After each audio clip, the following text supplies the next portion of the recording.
Hello, welcome to the next Be the Change chat as part of the Regen Ag Chat. My name is Liz Jennifer. And I'm Nick Renison. So, this one, we are talking to Liz and Rob Hargreaves. So, they are the third of the Be the Change farmers that we're working with in this iteration of project. They're based in Lancashire, and you'll hear a bit more about where they are in the chat.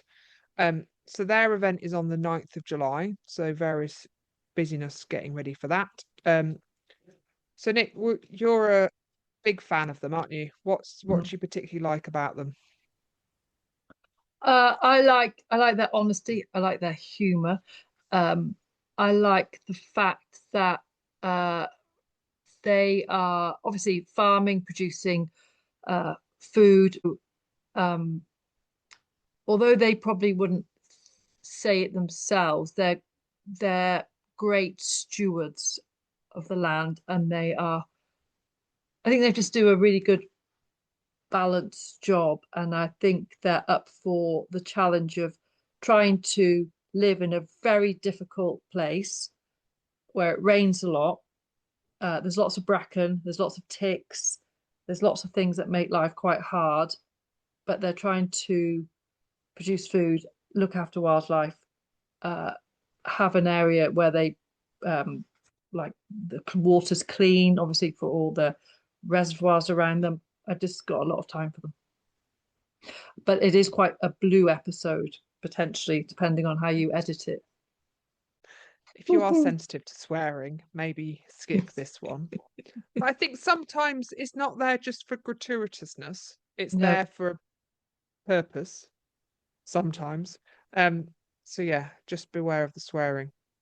Yeah, and I think it's and for me, I think it's the first farm I've worked in for a long time with a big tick problem, and I think it is like I sometimes just go, why the hell does anybody try and keep sheep in a place with ticks? mm. Um, because it's so whatever you do is compromised, and it must just be frustrating.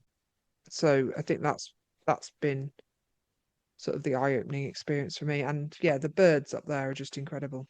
And I think it's interesting. It's back to the shifting baseline, isn't it? Where I don't know what I've never even heard of some of the birds they've got up there, let alone seen Mm. them.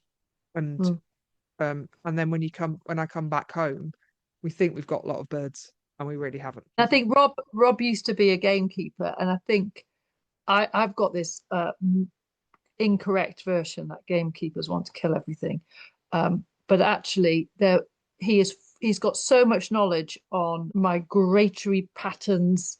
You'll listen to it in the podcast, but there's a lot of knowledge there that I guess those kind of jobs like gamekeepers, etc., which are probably becoming less. I think we're kind of starting to lose that knowledge. And I think it's the understanding of the animals you're either trying to kill or the animals you're trying to protect, and you're having to have a lot of knowledge of where, like their habits, where they like to be, all of that. Yeah, I was up in a farm in County Durham last week, and that was highly gamekeepered, if that's the word. And it was incredible to see the birds, like the ground nesting birds that were there. So I know. and it leads to this very awkward conversation, which we touched upon in this chat, which is who decides which thing lives and which things die. And I think it's not black and white. And I think this is where the kind of Be the Change project what is being useful in that you hear one side of the story, but then there's obviously another side of the story. And I think you've got to somehow get everyone around a table and have very honest but clenchy moments. And sometimes some things do have to be killed or for the benefit of everything. Anyway, I think it's a really good chat. And I do apologise about my existential crisis involving dinosaurs, but it happens often. I think as soon as you get into timelines about dinosaurs, I'm doing it already. It's that or rain. It's for topics of conversation. Anyway, so yeah, it's a nice one. But yes, if you're delicate from a sweary perspective, or if you're in a car with young kids, just maybe leave it for later. I do sometimes wonder that they think we're laughing at them, and we're not. We're very much laughing with them. But water. If you need a translator, it is water. And also, pasta is pasture. If in Provin is concentrate or cake. Anything else? No, I It don't was think so. quite interesting reading the transcript because it was all sorts coming off that. Yeah, but there was a lot of gold in there, and I really enjoyed it. And I'm really looking forward to their event on July the 9th. And we may not have any Swaledale breeders coming to it if they listen. Anyway, enjoy. Liz and Rob, welcome to this Be the Change chat. Good to see you on this very damp Tuesday night. First of all, Wearing shorts. It's not damp with me. I'm on in shorts. Sorry, Nick, carry on. poured down all day here, Liz. Did you get my video of rain? You will have done. Yes. Liz and Rob, tell us. I told you it was going to be relaxed, didn't I? Tell us a little bit about your backgrounds and where you both kind of come from. I'll start. I'm Liz. I was born and bred here at Lamb Hill Farm. I farmed it with my mum. I lost my father when I was 20, so myself and my mum took it on and farmed it with her for 9 years. And then I dragged Rob over from Yorkshire, and myself and Rob have farmed it together, like with my involvement with my mum ever since. And yeah, Rob, you're from Malham. Okay, now do me to Yeah, yeah. Originally from Malham, so St Craven in Yorkshire, and I left there at 16. I went to Newton Rig College at Penrith, and I studied gamekeeping there for 2 years. And then I was basically headhunted. I went down to a big estate down in Norfolk. I was down there for 7 years, 7 seasons, 6 years, maybe, whatever it were. Then I came back up and I worked on a large livestock farm in Malham. Then I met Liz and I'd come over here and started my prison sentence. You realise that Lancashire was actually a nice place. Oh, this is friendly rivalry started. And yeah, really decided to go walling and mess around top farm a bit, like, so. We have 3 children, don't we? We do. Yeah, 2 boys and a little girl. And tell us a little bit about Lamb Hill. It's 2,222 acres. It's just over 2,000 acres of moorland and 200 acres of in-by pasture grounds. We'll have about 700-ish ewes and calve 30 Hereford cattle. They live out on the fell all summer and just come in the shed in October till May. We have Swaledales, Chiviots, and a few Dalesbreds. It's a hard farm. Yes, it's hard. It's everything's against you really up here, but we seem to make a living. So We rent it off United Utilities. Whereabouts is it, Liz? It's in the Forest of Bowland, the north, like top end of Stocks Reservoir. The River Hodder starts on our fell, and it runs straight into Stocks Reservoir, which then feeds places like Manchester and Blackpool. So yeah, we've farmed for water quality. We're sort of 5 or 6 miles west of Settle and 7 miles south of Bentham, aren't we? Yeah, Sort of in a yeah, triangle in there. yeah, like Lancashire borders, Lancashire Yorkshire borders. And just where you are, and you'll have loads of rain. Yes, that's right. It never stops. Well, they built a reservoir here, so they're thinking of doing some water about that. So in other half, they're planting with trees, so they weren't thinking I'll take ground. They flooded half of it. So Yeah, no, we get a lot of rain, a lot. And have you always, when you were growing up, you've always had swales? You know, have you had cow? Did you introduce the cows? Has there any been shifts in stocking numbers, or it's always been around that sort of number and breeds? No, my father would have had a lot more back in the Sheep. day. Sheep, yeah, a lot more sheep. Like, yeah, yeah, like 1,000. But with all the schemes, we destocked a little bit. We got the cows. Like, we went into the Hereford cows probably about 2005, I'd say. Dad said that he wanted something to.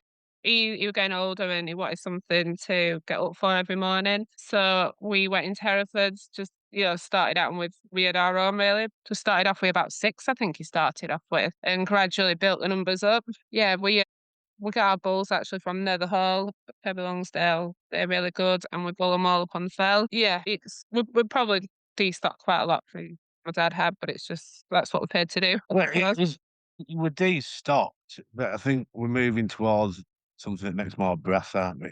Yeah, but yeah, like with the Chiviots now, we yeah. keep less and get more money because swales are just shit, basically. Maybe take that bit out. Going straight to Trail Society and all this shit. And there's no money, it's a very expensive breed to have, and you can't make off them. And they've been dictated to, the swale breed have been dictated to by the mule breeders. They're breeding North of England mules. So they just want, the North of England mule breeders just want a shell. But their lessers are already basically mucky, like a mule already. So they're taking all the carcass out of the sheep for some reason, and they're just crap. Yeah. They're not hard enough. They've taken the wool out of them so they can't take the rain. I don't think they last as long. My dad always used to buy age tups and like sling them up fell. Like I don't think there's hardly any like Kirby Stephen. I don't think they even have an age tup there now. Teeth are pulling in like needles at sort of fork drop. I don't think they're. I don't know what they've done to it. Whatever they've done, the balls though, and they know they have done now, and they are trying to go back to. You can see with prices, they're going back to darker tups with a bit more wool, a bit more powder, yeah. away from these sort of just like bloody shells, aren't they? They're all sides in the back, and it's like bloody. What is it called them? Kippers. There's all sides in the back line. I don't know why they've been dictated to, and I think they've gone too far. And the amount of people getting out of swales is unreal. Going into Chiviots is unreal. So where'd you get your Chiviot tups from? Lockerbie. We got the original sheep. 2018, we got to Leg, which is right the very top of Scotland. We bought 50. We're now up to 350, 400. Yeah. The original 50. We bought a few Gimmer lambs out a long time, didn't they? Oh, that's right. They did well. We bought some Gimmer hogs out of there. Mm. And because we're very delicate what we can do with teeth. We don't want to be buying rakes of sheep because we don't know if they're going to survive. We're getting bitten. You can buy people class them as tick bitten or advertise them as tick bitten, but you trust that as much as you want to. But the originals cost us 70 quid, didn't they? Yeah. And then £5 or £3 back all it. £3 back all. Yeah. And if you went to buy them now, you'd be looking at 170, wouldn't you? And I thought 170 quid now. They've just gone because everyone's sick of swales, and I think Chiviots will last longer. Chiviots will last longer. And last year, I think I worked out we averaged about £95 a lamb with Chiviots for store lamb for the weathers, and we topped at 54 with the swales. I'm literally getting double the money from the same, exactly the same, no different. You're getting double the money. So in theory, you can keep half the amount of sheep, half the work. What about hefting? Again, bear in mind, they do some work up your way, but I spend most of my time in the flatlands. So are you hefting them as well, or how do the Chiviots work with that? They're getting bunches, don't they? Yeah, they're a bit different to swales. Yeah. Swales just find the ground and stick to it. Chiviots just seem to go around and... When you gather, if you wanted to just go and gather Chiviots, you could. Once you found one, you found them all. They hang in a group. They do get up there. They do go up right to the top of fell, but there's some buggers hang back, don't they? Yeah. But no, I mean, so we've got them in 18. So how many years ago is that now? 8. 8 years ago. So they're getting mixed about now. They're finding their own heads. And we just started getting into the point where we're starting drafting it. I'll get some money coming in for old yowls. So, and like I say, when you don't, I got top 170 quid, I think, for Chiviot drafts at Bentham last year. I think you 170. Something like yeah. And swale ales, because we're not the best swale ales. We have too much wool, but we survive on our spot. And we're about 140 for top end of swales. So there's a price difference all the way down. Killing News, there's a price difference everywhere. It seems to be getting more money for Chiviots, like. So we thought we'd jump on back. So you're basically slowly transferring across to Chiviots. As you say, you're not buying, you don't buy in just because of the tick issue. So it's just a slow progress towards more Chiviots. I mean, regarding this year, the Gimmer hogs, we have about 140 Chiviot Gimmer hogs coming in, and there's less than 60 swales coming in. So you can see in 3 years, it's changing. Like, so I think that's I like swales. I was brought up on swale ales. My dad was a swale ale breeder, but I like getting a draw as well. So you ain't getting paid for doing something. So I don't see the point in having them if they can't keep you here. There's no point having them. They're just a little bit wild, though. What, Chiviots? Yes. Well, they are, but you put a lot of them, you get take a right kicking for a bit more money, wouldn't you? So you're not really that bothered. So they're spirited, but they're worth more, so it's fine. And the wool's worth more. It's pound a kilo for wool this year for Chiviot, which it doesn't sound a lot. If you get what does it cost? 170, 160 to get them clipped. I pay for half a clipping, which doesn't Yeah, sound a lot, changing. but it's better than bugger all, isn't it? So Yeah. And then just talk us through the Dales breads. They're my mum's really. They're just her little hobby. So yeah, there's probably not much to go on that bit really. they're worse than swales, to be fair. Yeah. No, they're not. They are. They're not. I'd rather shit in my hands and clapped. So that bad, the wolves. I was selling wool on eBay. We're not in we're not keeping stuff for wool. They're just bloody hard work. It's a big bloody hard work. So, but you are selling wool, or you're interested in selling wool, or not? It's just a look You from the sold Dales it, didn't you, breads. on eBay? It's yeah, only about 3 or 4 years ago. But I think like I tried it the year after, and the demand wasn't as high. I was just messing about one day, and I was like, you know what? There's some right nice places when you get the Yeah, full I didn't flex. really. Yeah, I'd never really done much on eBay, and I thought I'm gonna give it a go. And yeah, I was really surprised what you could. Yeah, like 10, 15 pound a fleece, but the year after it sort of didn't really work out as much. I I think think, it- I think it'll come back. I'm confident will only be on the up now. Surely it's got to Yeah. be. Well, these green buggers, they should be into it. It's a renewable fabric that's completely natural. And it grows back. Oh. Yes, it grows back again, doesn't it? What was I the other day? I was wearing quite a lot of wool, but unfortunately, a lot of it was not British. And I bought a wool duvet. Well, I'm all over it at the minute. I wouldn't It's trust the I wouldn't trust the wool borders that can file throw the buggers. Well, I think they're having to get their act together now. They have to. because they've What other they've company taken can advantage. take the produce off you? Yeah, we'll pay you when we can pay you. We'll pay you in a bit. Then you only give you half. You won't get very far. I think Sorry. it is interesting out. There's quite a lot of people just chucking it on muck heaps. That's the reality, isn't it? Yeah, By we the time- burnt ours like 1 year. Like I remember as a child, like mum was just like, "I am not messing. We have to do it straight away." So I don't even why I'm not. yeah, we were just literally. I remember as kids, just like throwing it in the trailer and driving it off into the fields. Like, there's a farm up here now who's working with some other wool collection place. I think it will become more Yeah. of a. Well, Yeah. we go to D&B, don't we? It's just a D&B, collection. yeah. It's literally down the road. Yeah, So it makes sense. But they reckon it's very good to put in gate holes. Say if you make a new gate hole, lay it down and stone it on top, they reckon it doesn't shift. Because didn't they build Ribblhead Viaduct on wool, I think? Say? To start. Oh, this is going to Google that now. I'm googling You it. can't have, I Not that might I'm be, saying that you're a liar, but I'm just checking. and I'm a liar, but I don't think I'm lying about that. While we're So, on well- sheep, do we have a little just talk about a bit of tick action? Because that's one of the main drivers or main topics of your Be the Change project, isn't it? Really, yeah. just explain the impact of ticks in your farming lives. Let's start from the very top. It's a massive impact, isn't it? Yeah. Well, I'll let you talk. No, you do, you're right, though. No, you're better than me.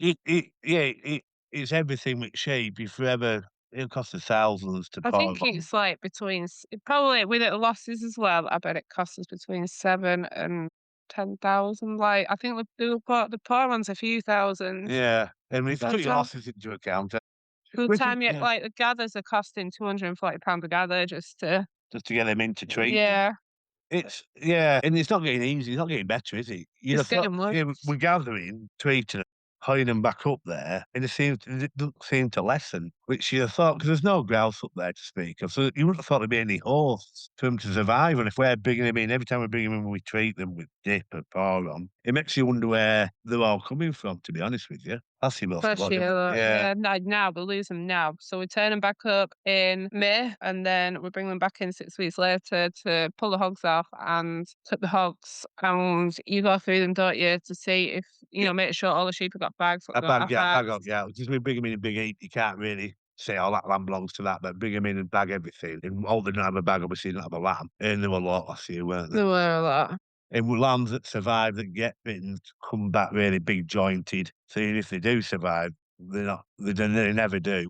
Because you get outright swollen joints, don't Yeah, you? and it front? seems like ticks are even now becoming more they're everywhere on the inland as well. Like I've noticed, like the last few years, like massive increase of when we're marking them out as young lambs, like you turn them over and there's a lot. Like I've never seen that before, and I've been farming here like just with my mum for like the last nearly 20 years. So it's definitely getting worse. Definitely, they're spreading further and further out. But even locally down in Slade, Benign Village, there was land there that is getting covered with their lambs are getting covered with ticks, and they're like down in Bottoms, and they're getting them now, like so. It's just something you got to deal with, isn't it? So And do you think it? And I'm not blaming environment schemes at all, but do you think it is? There's a bit more habitat now. Is it that they have reduced stock, I think it'd be the heather burning more than anything. or lack of? Lack of, because on the deep peat they can't burn, can they? So I think it's more. I don't know. You might know better than me, Liz. I think it could be. It could be a combination of everything. Because the moors are coming like long. It's just the moors are just crap now, aren't they? They're just That's one of the reasons why we'd love to land 1,000 sheep, but I don't think the fella the sheep aren't in very good condition either because they're sticking to the same spots. Like before, when the fells are managed, they move across the whole moorland. They're not managed now. I bet it hasn't been burnt in the last 9 years, and it's just overgrown crap, and nothing does in overgrown long. And I grass. think ticks. And they thrive on that, don't they? That's what. Sort of up to your waist, sort of bloody And brashy. the bracken is just they're just not managed. Like Yes, they won't start. They won't burn again on deep peat, and they won't not popping them either. There's a lot of ground they won't be getting copper on. Burning is the answer. There's no like breaking points in our fell. So if it does catch on fire, there's no way. Once it starts, it won't stop. We'd have thought that maybe more some lines through it in case it does get going as a buffer zone, like a fire stop. But there isn't. Once that goes, if it's a southwesterly, fucking lot's gone. Easy. And so historically, there would have been a burning of heather, wouldn't there, in rotation? That wasn't Yeah. necessarily. It was to benefit the grouse rather than the sheep, Yeah. but the sheep benefited because it basically everything allowed benefit. Like them to access. we all benefit each other, don't we? Like it's sort of the grouse thrive off what we do, and we thrive. Yeah, well, sheep. That short, sweet heather, they thrive on that. Yeah. No, it does on this good tall bent stuff like. And then I suppose the other is that you like the infamous I'll just put cattle up there, but you're saying the feed quality's gone, water, do you mean? And it's not like there is a livestock is part of it, isn't it? But now it's got to the point where cattle aren't going to get on top of it either. But when you're talking, I don't know, it could be 250 acre of bracken. We've got 30 cows. It'd take a long while to whittle it down, wouldn't it? I mean, you could use it with collars, I suppose, couldn't you? But I don't think I'd want cattle up that main fell. Yeah. Because you can't check. We could check, but we just got one fell behind house. See, you can sort of be up and round them in 15 minutes, can't you? Yeah. Yeah. Okay. I wouldn't like to think they're up there. No, So the no, potential of that block of 350 acres or whatever it happens to be, do you mean? So that base, it's just being left. So it's deep peat, it's just being left. Something Yeah. grazes it every now and again. No, the That's sheep about are it. up there. all the sheep time. are up there all the time. They're just not. I think what sheep are doing now is sticking to the well grazed areas, and they're just sticking to those. And I think the sheep aren't thriving the same as how they were back in, years ago when the fell were managed, when you used to scatter about and eat everything. Like you get to the top of that fell and the heather is above your knees now. It's like you struggle to gather in it now. It's that, and Right. the sheep don't touch that area. That could be 200 acres that they're not even going anywhere near. But like I say, I think it's a combination of both. It's payments, paying not to keep, and that came in, you lessened the numbers, and it would only get worse anyway, but it got worse quicker. There were less sheep on there. But I think it's got to a point now that unless they started burning again, you'll never get it back. There isn't enough sheep to kick up there, bring it back. So I think you'd kick sheep up there, and you'd have lean sheep, which is no good for no one, is it really? So And they can't, and it's access points, isn't it? Unless you're parachuting them in, it's how they get into the middle of some of those blocks, perhaps. yeah. I mean, when bracken's down for gathers, it's not a bad. It's not a bad. Now this summer, our gather we're going to do next isn't that bad. It's a clipping So gathering. clipping gathers and they'll just drop into brackens and it knackers your dog and pay more men and I mean, ideally you want untaways, don't you? Barking the buggy. yeah. But Yeah. you'll see them running toward a bracken. You'll see bracken start going away, but you won't see them come out at the other end. No, they know stop. what they're doing now, don't they? They're very clever. And you can send your dog, but your dog can't see him either. No, and it's so- just absolutely knackers your dog running through bracken. Yeah. You just need to make sure you got a lot of men to shout them out. More men is more cost. It's another 2 men's £100, which is a And I lamb. suppose because the sheep are congregating in those well grazed areas. So then, if the ticks are there, and you've said about the cheviots don't behave quite like the Swaledales in terms of spreading as well, don't they? So it sort of concentrates where they might be getting exposed to ticks, I Possibly. suppose, as well. And I think that going off topic, that could contribute to fluke as well, because you get worse a fluke when they congregate around one spot, drinking in one spot. I think that's why we might get worse a fluke, because the best eating areas, they're all getting to that, drinking out at the same beck, at the Yeah, same it's spot, just is a vicious circle. finding that fluke and everything. I don't think I could be Yeah, wrong. You'll get worse of fluke in a dry year than you would in a wet year because you have to congregate more around one area. And if that's a fluky sort of a watering hole, and why do you think it's moving down as well? So it's now in more pasture land or in by land? not all really. But maybe there's that many tickets over spilling. I don't know. We did some meadows over there, and they're not the best meadows. There's a wood again it, which might there's tick there, and there were a lot of tick. Because you turn lamb over to ring it, and it's always on inside at legs and bare skins. On inside at legs, you'll see. You know, rake weren't they, on the. Yeah, there were. You turn them over to do a tuck, and you'll see them on bare skins, got half a dozen on them, and that's I wouldn't know why it's early in. May. Yeah. That's like getting a wood. It will be a bit more picky there, but we're talking a meadow. We don't have lashings of grass, but inch of grass in there, no bracken, and a couple of bits of No. rushes, but that's it. In the right for him, so you wonder how they're getting onto them, sort of thing, really. What we're doing as part of the Be the Changes, so we're working with a sort of wider collection of farmers as well around Lamb Hill and just getting information about sort of exposure to various tick diseases and then trying to get an understanding of the different. Each farm has a completely different tick pressure, isn't it? We're never going to write a top 10 things to do for ticks because every farm's slightly different. And I think yours is, of the other farms, you've got a greater proportion of fell, haven't you? A lot of the others have got a bit more of a mixture, and one of them I doesn't. mean, this year we've addressed it by we haven't got any weathers up the fell. There's no need for them to be hefted or tick bitten, so we've kept every weather on the inland. We might be shooting ourselves in the foot by.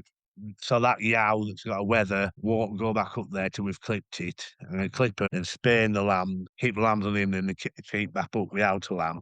But I'm worried that if the yow hasn't been up there for a long time, that the yow might lose its immunity, if you know what I mean. Because the owl's down here now on the inland, getting bitten because there's a few tick about, but it might not get bitten enough to keep that immunity. So when I kick it back up after clipping, the owl might struggle. I don't know. We'll have to find out. Yeah, we saw, didn't we, with the hogs that went to Blackpool? Do you mean it appears that after a winter away, they weren't showing an antibody response? In theory, we don't need to we shouldn't really turn a single bloody lamb up there, because if our hogs are coming back from Blackpool with no immunity, there's no advantage of kicking the gimmers up there, but it's purely for hefting, really. So you know where they're going when they're up there. Yeah, and it's the infamous. Do you mean it's a controlled bite, isn't it? It's they need bitten at certain points, and that's the complexity. Is as you say, the combination of when they get sent up there, plus the gatherer, plus the treatment, plus they need this controlled bite, and it's a delightfully complicated way of doing it. Yeah, but like I said, all the gimmers. But they go to Blackpool on holidays for 4 months, where they go, and come back. It's like they've never been up there. They've got no immunity at all. They've been up there all I summer. think we need to investigate a bit in terms of whether they're definitely negative for antibodies, which suggests they haven't been exposed to the disease, but whether they have, like, the immunity still remembers, and that's the bit. Yeah, I mean, we'll Yeah, find out. yeah. Because I believe whenever we gather, we're gonna pull hogs off to clip them. We'll blood test them again. The mothers of the weathers, do you mean we can also just check prior to them going back up to the fell? We can see what their status is as well. I said, they're not getting bitten. They are getting bitten on inland, I presume. We'll find out in clipping, but I think they'll be okay. I can't imagine why they won't be. You should, but Yeah, but I'm not kicking a weather lamb up that fella's not worth it. We lost too many last year. There's no need for them to be up there. So my theory is keep them down and clip the ewes mid-July and spay them. And so we'll at your event in a couple of weeks we'll talk ticks, but also that as you said there's more testing to do after the event. So then there'll be more tick chat later in the summer as well. I wonder what they think when they're going to Blackpool. Like it. In a lovely time. I don't think they're going to Winter Gardens at all. They're not going They're not going on a stag do. No, they're just going to a very, very green meadow and gone late. It does got very, very wet, doesn't it? Yeah. That's the only. I mean, it's a very good wintering spot where we've got. It's a very good farm there, yeah. It's a very good farm there. Grass just grows for fun down there. So no, it's more when we bring them back in like March, thinking where the hell are we going now? Back up to this bend hole. And the other exciting thing is that you've had Daniel Idden from Regenesis Fungi arriving with its drone. Yeah, that was very cool. Yeah, that was very interesting. Yeah, that was. The kids loved that, didn't they? Oh yeah, that was an amazing piece of kit. That that was be interesting to see what happens with that. I think it'd be more of a long term one to to see anything. Well, interestingly, so I- we put it on the same time as you did, because the chap came here in the morning, and Renault, the cows are just grazing where he spread, and Renault maybe has been super positive, which is quite unusual. And he said it's growing really well, that field, because it was one of our probably sadder fields. Right. I haven't really noticed any different yet. No, I was wondering because we only did half of one field, and I haven't walked across it yet to see. I hate it too. I did wonder, like, so I think I'm away on tonight. I thought I wonder now because it is our grasses meadows are starting to alter. And I thought I wonder if there is a difference. Yeah, I mean, if it's half as good as it says it is, it's a game changer. Yeah, it's massive, isn't it? Yeah. And with But, land like your fell, but it just opens the possibilities up, doesn't it, with a drone of all kinds of stuff. I was Yeah. speaking to lads about spraying bracken, and they can't get a license. It's tied up in EU bollocks. They can't get a license for it yet. But if you ever got a license, it's a complete game changer. There's no more trailing through it and spraying. It does every inch exactly how much it needs. Doesn't double spray out. But I don't know if you'd be a fan of blanket spraying. I looked into bracken bruisers, but even that, You can't get on. you can can't you? get on the bugger. We once had a go years ago, and they were just rolling the quads. So it's too dangerous. We're too rocky and steep. Especially when your bike's 10 grand, you don't particularly want to take it up into a boulder field that you can't see because it's coming in bracken. I did rate them drones, they were good work. Yeah, they were. They were Yeah. amazing. Yeah. You'd be glad to know I look like an absolute idiot because I believed Nick when she told me they were designed to evacuate people out of sort of war zones. So they would like their Yeah. payload is in. No? If you No, weigh 20, it only lifts 25 kilos. You have to be a lightweight, Yeah, well, wouldn't it's you? not going to lift me anyway. Well, I've got no quite. chance. So this guy turned up and went, here they're designed to evacuate people. And he went, no. I look like a proper idiot. And I was like, I did wonder, because this idea of like grabbing hold of a drone as it slowly flies you out of a war zone. But yeah, they're not. They are. I'd gone to specifically Dragon's Den with that Ah. idea. You might get some brass on Dragon's Den with that idea. So anyway, it wasn't a strong start to me looking competent. Let's put it that way. But then the drone, I didn't realise how fussy they were. The ones that came to me had a fit at the end of a field and just wouldn't come home. So it just stayed like a stroppy child at the end of the thing until finally you managed to press some buttons and it came back. They're very particular.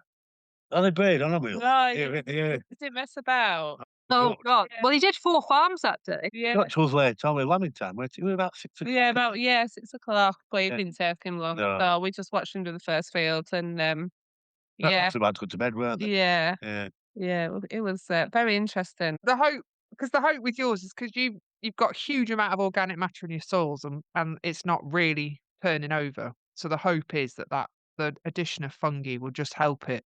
Do you mean the cycling will happen? You use James Brotherton, don't you? And James is coming to the event as well. Henry's coming as well. So Henry was involved in doing your maximum sustainable output data. And so yeah, he's going to come and talk about the outcomes of that, but also what can we do about it and sort of getting people's thoughts on various things. Because some of them was suggestions this cattle-sheep ratio, increasing cattle numbers, but reducing sheep numbers. So you're slightly shifting that ratio about. But as we've said before, your challenge is shed space, isn't it? You've got a longish winter, so shed space to increase cattle that much is a challenge, and this tick challenge as well. So Summer, through summer, that. we can add a lot of cattle in summer, can't we? Yeah. No end of keeping summer, but it's silo. Silo, he's getting. We're very limited with our meadows. We haven't got much meadow. Yeah, we're pushing our luck now, really. Yeah. But yeah, it's a long winter. It's 6 months of winter. It's a long time to keep a cow inside, really, and so you need a lot of food. I mean, straw now's at £180 a ton. Hopefully, it'll drop with next to the upcoming summer harvest. But Christ, if that doesn't drop, it's going to be serious, isn't it? If it helps, are the straw? No, it doesn't help at all. But straw around with us is if you're lucky, is 30 centimetres. Yeah, you're not keeping your end at bargain, you arable farmers. You just let us down. We need us We to let, either we let burning it, everybody down. either burning it or bloody not selling it, chopping it up and putting it back in. Well, the winter crops are better, but anything drilled in spring is a bit is I struggling. was talking Right, to a friend again, this down is north. Midlands, It's bleak. Midlandsy, Well, it don't get any But better is- down East Anglia, no better. and that's Is it dry, particularly like light bad? land. Is it as bad as it's been, or because there's always a kind of drama? But I just wonder, is it how bad is it? The winter, anything around me, it like rained until February, and then all of a sudden the tap went off. So we didn't have any discernible rain March, April into most of May. we've had rain the last week, but yeah, we've basically had 3 months with nothing. And that is like a key time of the year to be getting some rain. So you've got spring crops going into head that, I'm not lying when they said like they're 30 centimetres, and that's on heavier land. So on dry land, God only knows. Oh, so East So- was bad, I think. But there's no. I was trying to ask straw merchant. He said there's nothing left from last year. So there's no buffer. You're straight into this year's harvest. There's no like, oh, I'll buy some last year's weight, it'll be right. Whatever you buy this year, it's been made this year, which is scary because it's going to be very expensive. But I think there's a huge, like Yorkshire. I went up, as I said, County Durham last week, and they've had more rain. It's been it's been colder. It's not been as nice as spring, which is a bit like your experience. But there'll be decent crops. We've just the I middle mean, you lot last down year, there, so everyone up north is just going to set the market, aren't they? Because there's not coming from down south, not coming out of north into Lincolnshire. we've got power stations. We've got other things that take it. That's madness. It's like in madness that burn something we don't. Chuck all the tires on there. We don't need them. I'm not sure that's good for the environment, but I burning do. straw isn't either. Go nuclear. I don't care. But why burn something we need? It's madness. I can't get a. How long's a bale going to last in one of them big furnaces? Seconds. Yeah, I can't remember the number, but it is a terrifying number of tons of like a minute. Can't remember the number. Exactly. So, but they don't. When they first started doing it, they wanted the best barley straw. They weren't going to get all this shit in corner of the field. They wanted the A1 barley straw. Apologise for arable farmer not holding up, but just you buggers down there. We've tried. We haven't had any rain. The irony is we're about to put a pipeline across some of my farm to take water from the north and move it to the east. So we're trying to drain you of water as well. Get a sprinkler going off that, then get a sprinkler off. It's my favourite topic, rain or lack of, so I do apologise. Anyway, MSO, so you wouldn't be, based on the earlier conversation, you wouldn't be particularly gutted if you reduce your sheep numbers, particularly your swales, but the cow numbers is just trying to work out what to do with silage. Well, yeah, we've gone from 12 to, I think it was 28 to bull this year. We're getting rid of 4 older cows. So we've tripled the number, well, tripled the numbers, we doubled the number, over doubled the numbers in the last 5 years. Organically, we own heifers, not bought anything in. So we're doing like, maybe handle 30. It just depends on straw prices. If you use part straw. It depends what sort of silo capital we have as well. Yeah. So you don't want to be buying too much in. Holes, no, because it's all cost. So, yeah. And what's interesting with your MSO, so is this idea of this sort of sweet spot in terms of inputs, but your farm is actually under the MSO point. So the advice from all of that is that you've got to put more in, but no more feed, no more fur. And this is the query, isn't it? Which is if you need to produce more silage, need to keep more stock, then current lever you use is buying in feed and buying in fur. So part of the day is going to be sort of, not sure we're going to come up with the answer, but debating sort of how do we do this? It's all right to be told this is what you've got to do, but it's the how, isn't it? Yeah. How will it work? It was quite interesting in myself, weren't it? Well, right. Yeah. He probably don't want to hear this. What's he called? And Chris, very intelligent man. He'd wanted to go by his word, exactly how he said that's how to do it, which is probably right. I think we just take bits rather than going to the line of what he said. Numbers can't lie, but you just take bits.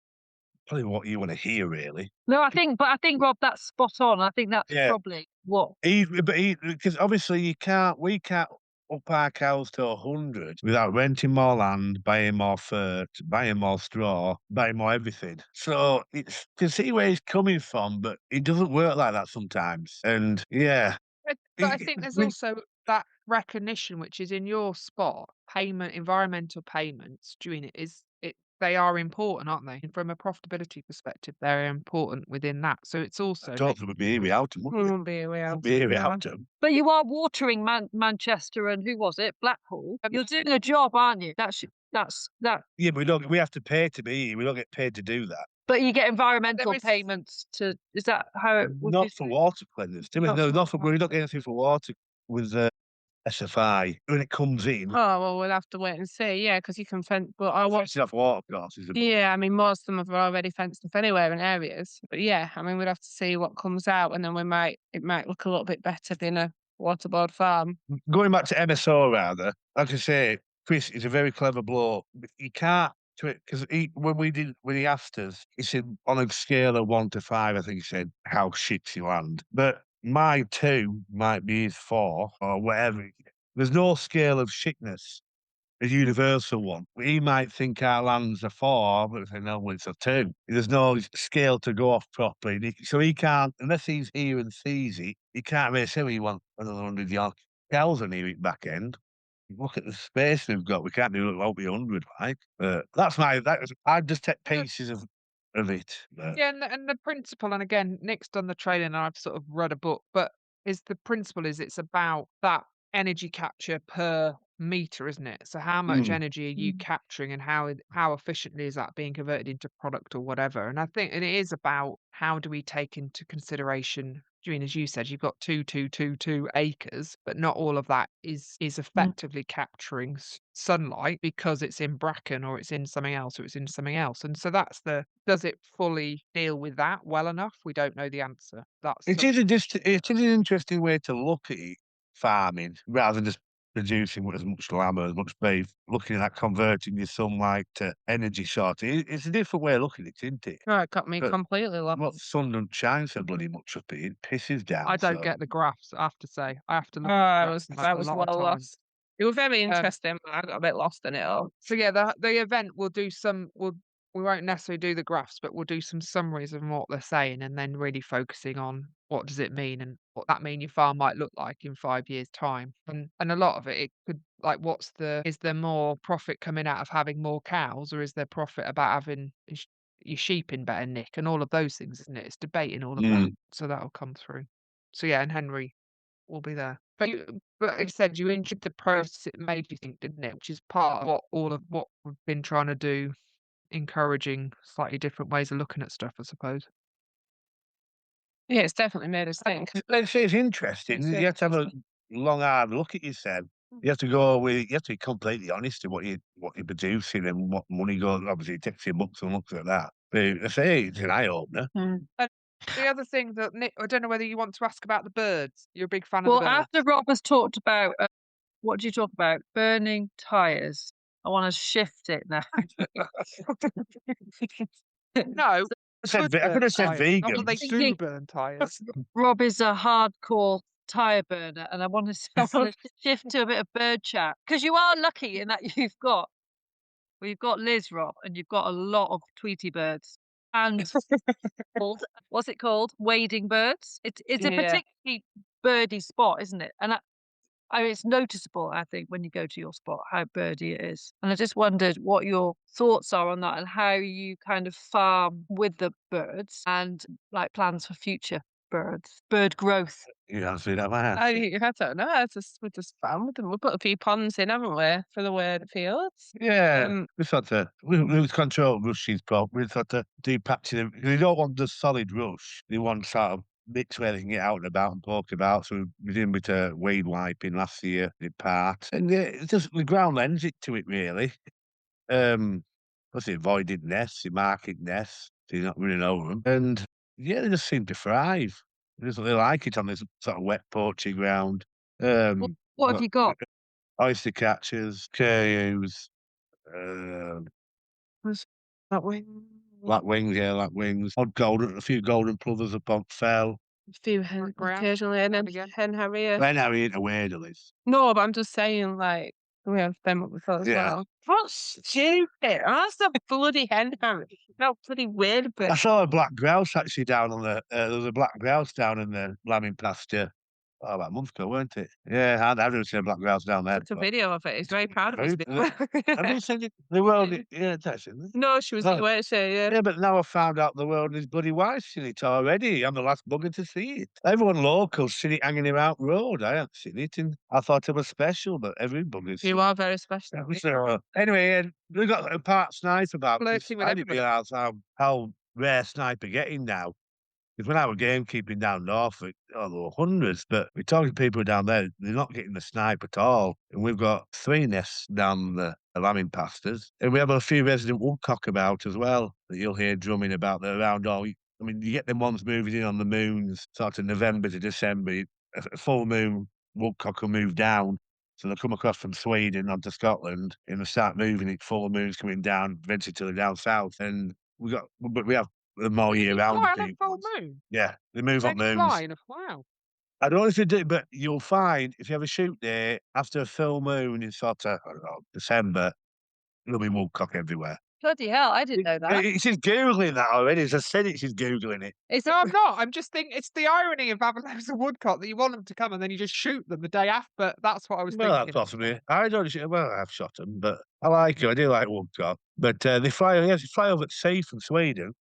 And they reckon, I don't know what beach is it on the east beach, obviously of Scotland. They reckon they can really go and pick them up because they're very awkward at I flying. have Googled it. Are you ready? The woodcock moon is the traditional name given to the first full moon in November. It marks the annual autumn migration of the European woodcock, when hundreds of thousands of these elusive nocturnal waders cross the North Sea from Scandinavia and Russia to spend the winter in the UK. I'm born in a pretty face. I'm a quite clever bloke when it comes down to it. But you reckon you can walk on that beach and nearly pick them up. Because they're terrible flyers. Like on a shoot day, a pheasant will fly straight out of you, but they're really awkward flyers, like more darting about.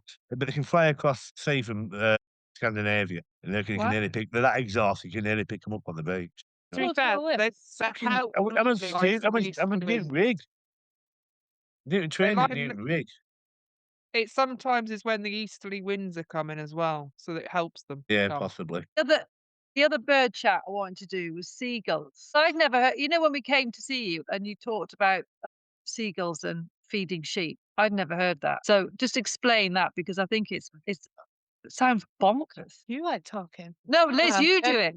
You can be seagull woman. I think they just getting more and more about. So you feed your sheep and they come down and take your proving and they'll take a lot of it. And not only that, I think they're now all like getting into lambs and stuff. Like I've seen lambs where they've just been born and maybe not just got up that quick, and seagulls have had them. Yeah, there's getting more and more about. I think on an estate over the hill, there's a massive, massive amount of seagulls. Like I think in the Forest of Bowland, there'll be a big population of them. And they will cost us a lot in like taking the sheep robbing. They know that we've tried it, doing it early morning, last thing at night, lunchtime. They come whatever, and they really will hammer. A way of feeding unique like big rolls, and they'll take those no problem. And not only that, I think they bring in other birds like jackdaws, like with them. With diseases. It's just all the disease that they bring. Do you have any salmonella abortion? I don't think we haven't had it, have we? No. Touch wood, but there's always that chance, isn't there? I'm pretty sure someone over at Fells had it a few years ago, and I think it really knackered up their lambing time. But I believe there's nothing really you can do. You can shoot like one out of a lot of, I don't know, a few hundred birds. So they're not really going to have an effect on them. But yeah, And is that from them being on a rubbish dump, or what? How do they? What? I'm being thick. Where do they live? Well, they live up on moor. Do they not live? Like they live up on moor. There's a resin there up on behind us. Behind us, like a bit, like a couple of fells away, and like I think they know they're there, and they must go over to a tip over Preston way and bring back all the rubbish back. It's up Morecambe. Or is it up Morecambe? And the dirty bastards go to Morecambe, and they fetch they reckon if you go around Res, it's up behind us. There's like KFC wrappers, and it's just horrible because they closed one down in Cheshire, didn't they? A tip. Yeah. And move that tip further down south, but then more production going through Morecambe. So all the gulls from the Cheshire tip has come up to Morecambe, and there's thousands of them. We went to Seaside last week, didn't we? Where did we go to? Northumberland. Northumberland. There's more gulls here, seagulls here. Oh yeah. Northumberland. You didn't hear any over there. And you're like in the morning and go for a run, and it's like being at Blackpool. We're at the seaside, there were no seagulls. There's more here at home than there is in Northumberland. Just because there's a food on tap for it. So Well, I've- is my friend tonight, and this is a roost survey, and they've said there's over more than 10,000 black-headed gulls roosting between Morecambe and Arnside. yeah, Arnside's Just that way, isn't it? A bit. Yeah, it's sort of. It's far. It's not far. Not far It's at all. as the crow flies. It's not. You can sort of see dance full flies. It's not far. It's the top of our fell. You can see Arnside. Yeah, but Yeah, it's no, Nick, you haven't talked dirty about a bastards. ring-ousel, your favourite bird. I know. I did want you, Rob, to talk about your ring oodle because I like I the way don't know you- shit about them, to be fair. I just Excited when you She see them. finds it funny. I think she finds it entertaining. I Just think I it's. thought first you thought I made it up. I know. I I did. did. I did. It's the way you say oozle. I like it. But I think it's really funny because it's like on the fell, you obviously the environmental kind of way is to let it be, and then you're struggling with the ticks and stuff from possibly too much heather growth, and then you've got seagulls who are it's a bit yin yang, isn't it? Like the balance is off. It's like the balance, and it everyone's kind of doing it.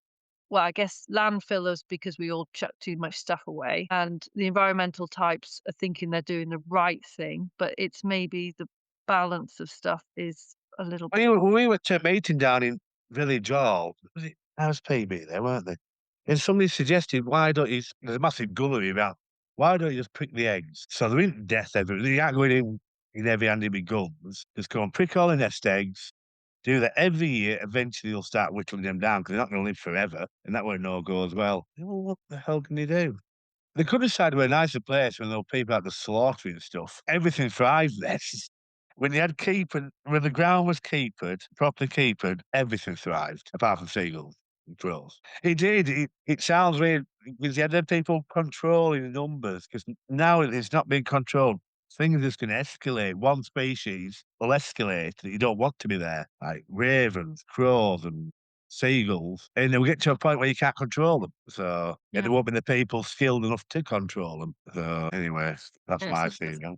I think it's this idea of the infamous diversity, isn't it? If anything dominates, then it's not suggesting the balance, or that's what's interesting, is that it's highlighting that something is slightly wonky. But So what do we do I about think it? they do Other good than in the egg. buggers. They think we've affected nature too much now that it can sort itself out. Because regarding seagulls, we're making all the shit they're eating in rubbish dumps. That shouldn't be there, should it really? So they're thriving. I don't know seagulls, but I imagine at one time they'd have 3 eggs and hatch one of them. Now they're putting down 6 or 7 eggs and hatching the lot because they're that fit. And just us being here is affecting it. I think we need to control it because we're here. But like I say, I think we could take 1 or 2 out of 5,000, shoot 1 or 2, and I was shooting 1 or 2. And the point is, but I don't understand why they can't oil eggs up or trick the eggs. There's no death. There's no like piles of dead seagulls. Just sorting all the eggs out. In long term, it'll cap it. But that's my theory. Well, I didn't know that you can harvest the eggs with strict licenses from the 1st of April to the 15th of May every year.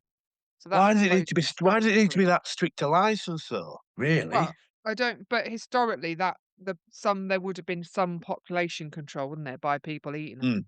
Yeah. And now Well, it that means- doesn't happen because it's You mean eating people eating chicken egg, seagulls? Who are not seagull eggs? skull eggs. Sounds fancy. Skull eggs? Dirty Skull. bastards. They'd be horrible then, wouldn't they? Especially if they've been eaten off a rubbish heap. Well, that's Don't tell right. that story. But I mean, But back then, I can't imagine there were people going for dozens of them. But I don't understand why you can't. In Yorkshire Dales, and they would. I can't remember if it was lapwing eggs, but as a kid, they would be eating lapwing eggs. Not There then. was so many of bonkers. I can remember going to find.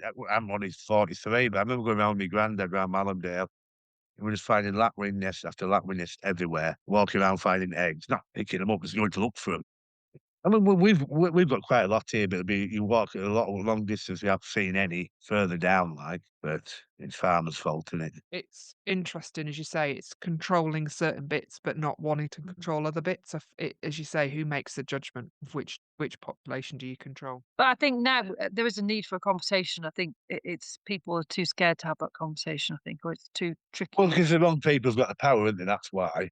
And nobody's going to need balls anymore. People are not bringing in a variety of conversations. You mean they go and talk to people who agree with what their point of view is? Yeah, definitely. Yeah. So you need to bring in a whole range of, and there isn't, as you've said, which is there is no perfect solution because it writes itself, doesn't it? Something like I always sometimes use the analogy of like whack-a-mole. You think you've dealt with it over there, and something appears somewhere else. So we're not as clever as what nature is. It deals with itself. Oh, It writes itself. If we weren't here, wildlife would be in complete harmony, perfectly there'd be X amount of storks killing X amount of whatever pheasants, whatever. We'd be perfect harmony. But now, because we're here producing the rubbish for the seagull, it's us that's kicking it out to sink. So I think it should be us to fix it.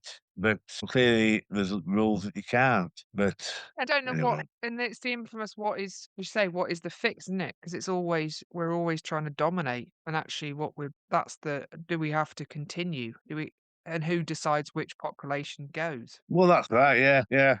I watched the dinosaur thing on Netflix and realised that we are just a mere flicker in the eye of what the world is. This is probably not helpful. I'm having an existential crisis led by a dinosaur. When you're watching the programme and they fast forward 30 million years and the dinosaurs are still having a lovely time, you realise we are in. Oh, we where's are it? no Where's it? We're just a consequence. skid stain on it, aren't we? Really? I Indeed. mean, we'll be gone. And So, my other fact I've learned is sharks have been around longer on the world than trees. Believable. Really? Yes, I checked it. I Anyway. don't believe that. Google that, Liz. Okay. Have done.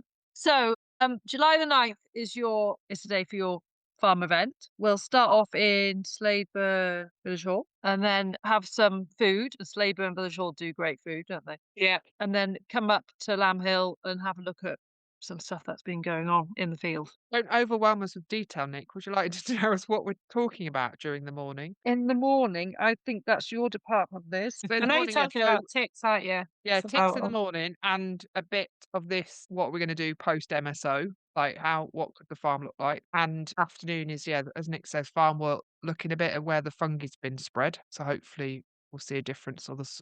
We've done a sort of food web analysis before spreading it and after, and then we'll see if it has shifted. And that's with Daniel. James Brotherton will be there talking through some soil stuff. And Emily from CSX is also talking through some of the habitat survey, which does include some bioacoustics. So hopefully we'll hear all the birds. So what's Karen doing? Karen Swindlers? Is she just talking down in Village Hall? Yeah, it's just summary of where we are at the minute, what we're going to do, and then a bit of collecting some thoughts about ticks, like what people are doing, what works, what doesn't work, type stuff. A lot of the blood tests will happen after the event. Well, by then I'd have had the hogs in. They've been to Blackpool, been up the fell. I'd have them in. We might have the results from that blood testing. Yeah.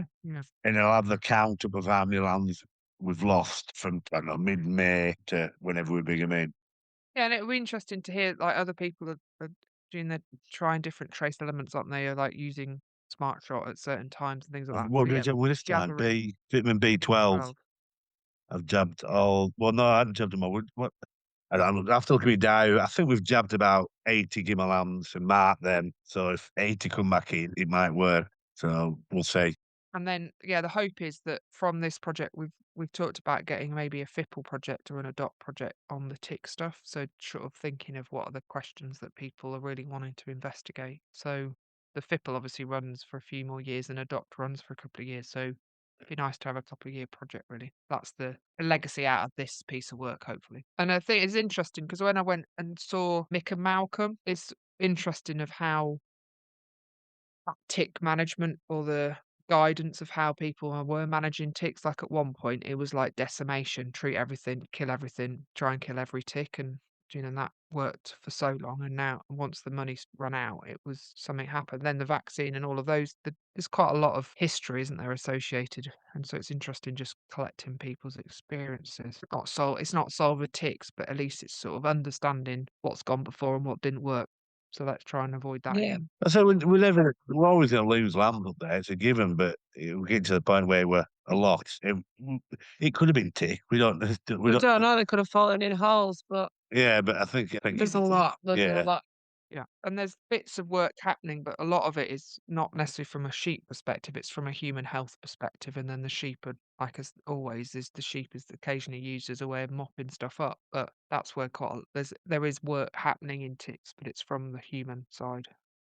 Well, I think it can cause like horrendous long-term illness. can't it? Miranda Hart, for example, that's where Really? her long-term fatigue Is probably it? came from. Was a Lyme's disease. Yeah. So yeah, ticks. My second favourite topic of conversation after rain. It transpires. It's not my favourite. Well, it is because I'm really interested to see how we can try and manage them better. But it's it's a pain in the ass. Your cattle are less affected, aren't they? You still treat your cattle, but not as. Yeah, we still treat them, but yeah, we don't when we buy the bulls, we put them in the field below the fell just for a few weeks to get them acclimatized to the tit, and then we just turn them up there, and we buy them in about 18, 20 months old. And touch wood, like we never seem to have an issue. I think once we did wonder if one just missed a bit, but yeah, no, we never seem to have an issue. Do the calves get ticks on them? Do you see? Yes, you do see them. Yes, not as many as what you see on a sheep. But I never turn them over. But because that's where they're going, like on the skinny areas. Crevices. But yeah, you do see them on them, but not like you do the sheep. So whether or not they're thicker skins, I wouldn't know. It's hard to say because they're a different fellow as well to sheep, aren't they? We can't put sheep on the same fellows with. No, but my dogs always get covered in ticks. Yeah. They come back in, so it's a very ticky. I walk the dogs up there and they get absolutely plastered in it. Because they reckon when cows get it, they call it red water, don't they? When they start pissing just red. You reckon to cure it, you give them coffee. I'm making Coffee? stuff up. Yeah, I'm just making random shit up again. How did you get this? You mix coffee in force and drinking it to get them over it. He's on Google. Well, account. I am It's on got- Google. It's called red water. Because it's not going to kill them. So it might not make them better, but it won't kill them, I suppose. It's called red water. And they reckon you force feed them coffee. I get the moon thing, Rob, but I don't think I get that. That's not It's all good. bullshit, that. I think I'm right with that. Or is it just like an old man's tale where it's like it works, just doesn't it? magically work once? Just Try and give it some coffee. It really works. What can we give a bit of coffee? This is what we've got, and we're going to try it. Yeah, we'll try. Okay. So possibly that's what if you get red water, you force feed them coffee. Okay. Good luck with Well, that. Liz, we need to wrap this up because it's going to be a very long episode. But Not when July, you edit all my bullshit out. It's quite a short one. no, I think she'll keep quite a lot of it in. July the 9th, and it's live on the website, Liz, isn't it? Ish. Will be. Well, thank you very much for your time, you two. Rob's going to have a stand-up session also on the day. What time's that starting, Rob? I think it's blue, so it's after watershed. Yeah, it's a bit blue. In a special room. You've got it's Yeah. over 18s. Really only. thick curtains so kids can't And come we'll in. take people's phones away so they can't record you. So it's just like a place to go. For feeding coffee to cows. We're going to call it mindfulness session to keep Yeah. in the and actually it's Bring so we your own can't get coffee. sued. Yeah, he's going to demonstrate force feeding coffee to a cow. gonna You have to bring your own be coffee. exciting. Not supplying the coffee as well. Okay, that's fine. We've got an urn. We'll be good. Anyway, I'm going to stop looking at Google. But yes, I'm in. My highlight was the moon, the woodcock moon comment thing. That's just interesting. Very interesting. quite an You're not interesting bloke you are. And on a full moon here, I don't know, it's one in sort of November, December maybe, you can hear them drumming. And when they fly, it sounds like a drum. And you can hear them drumming past. He's doing literally all about nature. You That's it. ain't wrong, gig. I am very much. It's interesting because, as you said, people would have experienced it, and none of us do. So People that would. where you are down there, you won't get to on the first full moon. You'll be a few full. They keep moving down as it gets colder as well. They move down and down and down until you get them down south. You notice them on a full moon. I just can't believe they can't fly in other. They only have to wait. It's from an even anyway. I'm guessing. But they they can't probably can do do. do. You that. notice them more. Notice them more on a full moon. Maybe Things happen on a full moon, Liz. We know that. I am more biodynamic than you, can I point out? So yes, My favourite thing of the whole session has been I'd rather shit in my hands than clap. Never heard that before. I don't even remember what the options were. That or anyway, I'll remember when I listen to it. Oh dear. So embarrassing. That's embarrassing. I This is- can't have more lucky. context you win, but I'd rather shit him out than clap do that. But I'll Rob, I let you think know. it's interesting that your gamekeeping stuff you're bringing your gamekeeping knowledge back to the farm. Yeah, it's all relative. It's all just knowledge about countryside, isn't it, really? And it's not to pick up a bit of stuff. Yeah. But I enjoyed it, Newton Rig. It's a shame it's gone, Newton Rig. It was a fantastic college, Newton Rig was. It's just a shame it's gone and people are losing that chance to go and get pissed up and learn a bit like. So it's gone now, isn't it? I mean, I don't know how many thousands Tens of thousands of people went through Newton Rig at one time. Nick benefited from didn't you get their tables or something? You got some stuff from the Mm. sale. We've got all their tables and chairs. Well, it's Oh. your Oh, chew- you would have sat at those. your chewing gum under the chair, under the tables. Probably I've got. That Turn- release, there've been bodily fluids all over. Put one of UV lamp. You look like a plasterer's radio every time it's done. That's just from Nick and Renault's parties. Wait, Alex. Anyway, I'm stopping now.